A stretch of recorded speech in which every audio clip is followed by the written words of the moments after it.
The Book of Nehemiah. The words of Nehemiah, the son of Hakaliah. It came to pass in the month of Kislev, in the 20th year, as I was in Shushan, the citadel, that Hanani, one of my brethren, came with men from Judah. And I asked them concerning the Jews who had escaped, who had survived the captivity, and concerning Jerusalem. And they said to me, "The survivors who are left from the captivity in the province are there in great distress and reproach. The wall of Jerusalem is also broken down, and its gates are burned with fire." So it was, when I heard these words, that I sat down and wept, and mourned for many days. I was fasting and praying before the God of heaven. And I said, I pray, Lord God of heaven, O great and awesome God, you who keep your covenant and mercy with those who love you and observe your commandments, please let your ear be attentive and your eyes open, that you may hear the prayer of your servant, which I pray before you now, day and night, for the children of Israel, your servants, and confess the sins of the children of Israel, which we have sinned against you. Both my father's house and I have sinned. We have acted very corruptly against you, and have not kept the commandments, the statutes, nor the ordinances which you commanded your servant Moses. Remember, I pray, the word that you commanded your servant Moses, saying, if you are unfaithful, I will scatter you among the nations. But if you return to me and keep my commandments and do them, though some of you were cast out to the farthest part of the heavens, yet I will gather them from there and bring them to the place which I have chosen as a dwelling for my name. Now these are your servants and your people, whom you have redeemed by your great power and by your strong hand. O Lord, I pray, please let your ear be attentive to the prayer of your servant and to the prayer of your servants who desire to fear your name. And let your servant prosper this day, I pray, and grant him mercy in the sight of this man. For I was the king's cupbearer.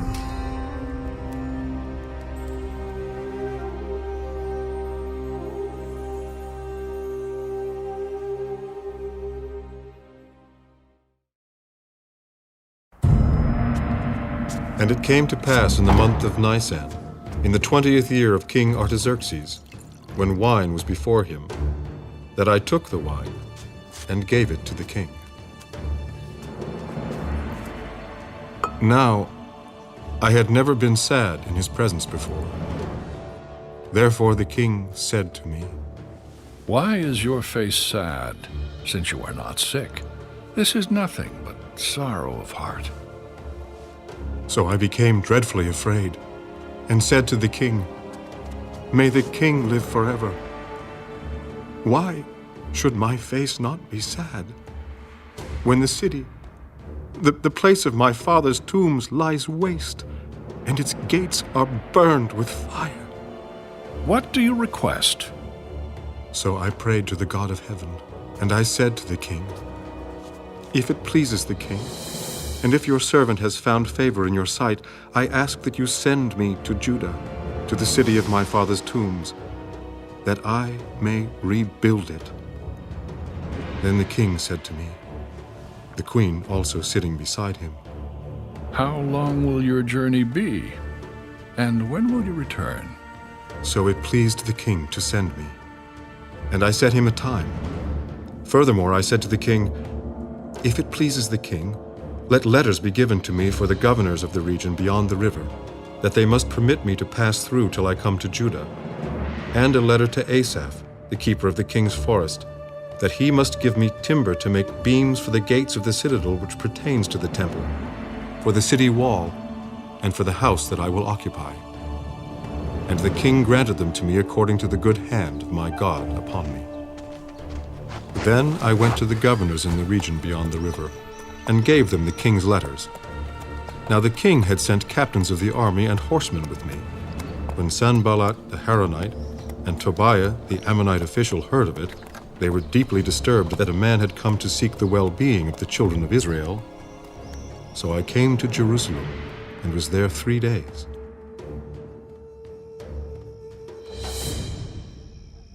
Then I arose in the night, I and a few men with me. I told no one what my God had put in my heart to do at Jerusalem, nor was there any animal with me, except the one on which I rode. And I went out by night through the valley gate to the Serpent Well and the Refuse Gate, and viewed the walls of Jerusalem which were broken down, and its gates which were burned with fire. Then I went on to the Fountain Gate and to the King's Pool, but there was no room for the animal under me to pass. So I went up in the night by the valley and viewed the wall. Then I turned back and entered by the valley gate, and so returned. And the officials did not know where I had gone or what I had done. I had not yet told the Jews, the priests, the nobles, the officials, or the others who did the work. Then I said to them, "You see the distress that we are in, how Jerusalem lies waste, and its gates are burned with fire. Come, let us build the wall of Jerusalem, that we may no longer be a reproach." And I told them of the hand of my God which had been good upon me, and also of the king's words that he had spoken to me. So they said, "Let us rise up and build." Then they set their hands to this good work.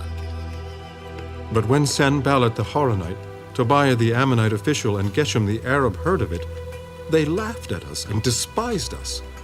What is this thing that you are doing? Will you rebel against the king? So I answered them and said to them, "The God of heaven himself will prosper us. Therefore we, his servants, will arise and build. But you have no heritage or right or memorial in Jerusalem."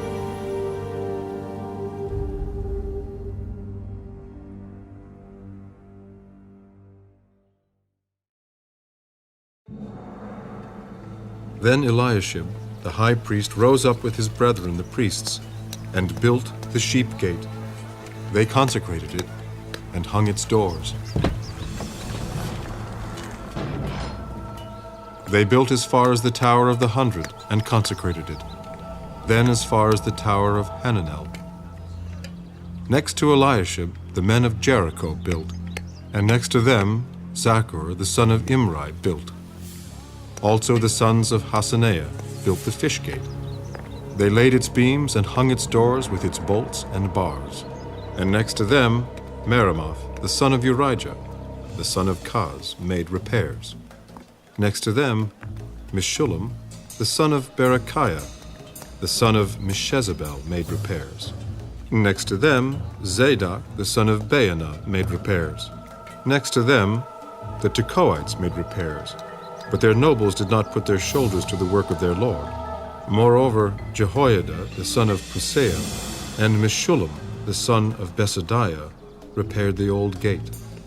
They laid its beams and hung its doors with its bolts and bars. And next to them, Melatiah the Gibeonite, Jadon the Meronothite, the men of Gibeon and Mizpah, repaired the residence of the governor of the region beyond the river. Next to him, Uzziel, the son of Harhiah, one of the goldsmiths, made repairs. Also next to him, Hananiah, one of the perfumers, made repairs. And they fortified Jerusalem as far as the broad wall. And next to them, Rephaiah, the son of Hur, leader of half the district of Jerusalem, made repairs. Next to them, Jediah, the son of Harumaph, made repairs in front of his house. And next to him, Hattush, the son of Hashabniah, made repairs. Malchijah, the son of Harim, and Hashab, the son of Pahath-Moab, repaired another section, as well as the Tower of the Ovens. And next to him was Shallum, the son of Halohesh, leader of half the district of Jerusalem. He and his daughters made repairs. Hanan and the inhabitants of Zanoah repaired the valley gate. They built it, hung its doors with its bolts and bars, and repaired 1,000 cubits of the wall as far as the refuse gate. Malchijah, the son of Rechab, leader of the district of Beth-Haccherem, repaired the refuse gate. He built it and hung its doors with its bolts and bars. Shallun, the son of Calhose, leader of the district of Mizpah, repaired the fountain gate. He built it, covered it, hung its doors with its bolts and bars, and repaired the wall of the pool of Shelah by the king's garden, as far as the stairs that go down from the city of David. After him, Nehemiah, the son of Azbuk, leader of half the district of Beth-sur, made repairs as far as the palace in front of the tombs of David, to the man-made pool, and as far as the house of the mighty. After him, the Levites, under Rehum, the son of Bani, made repairs. Next to him, Hashabiah, leader of half the district of Keilah, made repairs for his district. After him, their brethren, under Bavai, the son of Henadad, leader of the other half of the district of Keilah, made repairs. And next to him, Ezer, the son of Jeshua, the leader of Mizpah, repaired another section in front of the ascent to the armory at the buttress. After him, Baruch, the son of Zabbai, carefully repaired the other section, from the buttress to the door of the house of Eliashib, the high priest. After him, Meremoth, the son of Urijah, the son of Koz, repaired another section, from the door of the house of Eliashib to the end of the house of Eliashib. And after him, the priests, the men of the plain, made repairs. After him, Benjamin and Hashab made repairs opposite their house. After them, Azariah, the son of Maaseiah, the son of Ananiah, made repairs by his house. After him, Binnui, the son of Henadad, repaired another section, from the house of Azariah to the buttress, even as far as the corner. Palau, the son of Uzai, made repairs opposite the buttress, and on the tower which projects from the king's upper house that was by the court of the prison. After him, Pedaiah, the son of Parosh, made repairs. Moreover, the Nethinim, who dwelt in Ophel, made repairs as far as the place in front of the water gate toward the east, and on the projecting tower. After them, the Tekoites repaired another section, next to the great projecting tower, and as far as the wall of Ophel. Beyond the horse gate, the priests made repairs, each in front of his own house. After them, Zadok, the son of Immer, made repairs in front of his own house. After him, Shemaiah, the son of Shechaniah, the keeper of the east gate, made repairs. After him, Hananiah, the son of Shelemiah, and Hanan, the sixth son of Zalaph, repaired another section. After him, Meshullam, the son of Berechiah, made repairs in front of his dwelling.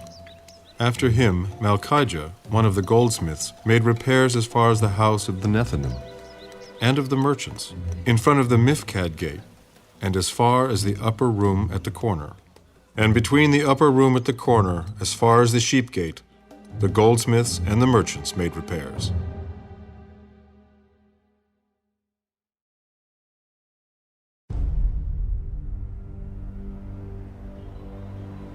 But it so happened when Sanballat heard that we were rebuilding the wall, that he was furious and very indignant, and mocked the Jews. And he spoke before his brethren and the army of Samaria. What are these feeble Jews doing? Will they fortify themselves? Will they offer sacrifices? Will they complete it in a day? Will they revive the stones from the heaps of rubbish, stones that are burned? Now Tobiah the Ammonite was beside him. Whatever they build, if even a fox goes up on it, he will break down their stone wall. Hear, O our God, for we are despised.